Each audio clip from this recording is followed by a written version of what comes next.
In this video, we'll show you how to connect your Save Connect module to your home internet using Save Touch method. And here's a quick look at the overall connection flow, from your ventilation device all the way to the app on your phone.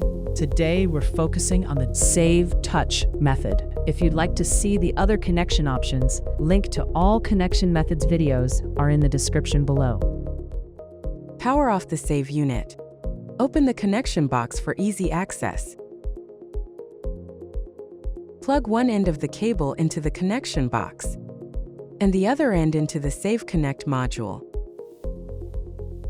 Power up the Save unit.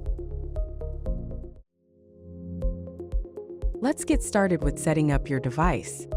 First, on the home page, locate and press the menu button.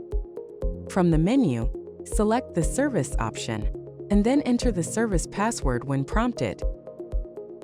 Now, navigate to the second page of the service menu. Select the Communication button, then choose WLAN Settings and proceed to scan for available networks. At this point, the Save Connect module should already be linked with the saved device. Once you've found your network name, simply tap on it. Next, enter your network password and press OK to confirm. Now, patiently wait for the connection status to change from Not Connected to Connected. The green LED light on the Save Connect module signifies a successful connection to your network. Your unit is now successfully connected to your network. If you've executed all the steps correctly, your Save Connect should display a slow blinking green color. Slowly blinking green light indicates that Save Connect is successfully connected to the cloud. Blinking fast red light indicates that Save Connect is connected to your router but not to the cloud. If you encounter this, please review your home router's firewall settings.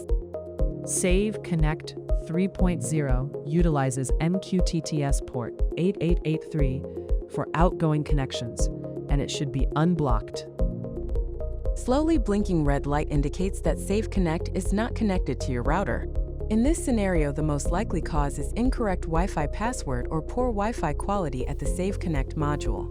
Please attempt to reconnect with the correct credentials and make sure that the home internet gateway is close enough to the Save Connect module. Congratulations on successfully connecting your Save Connect. Now proceed to download the app and add your unit to your account.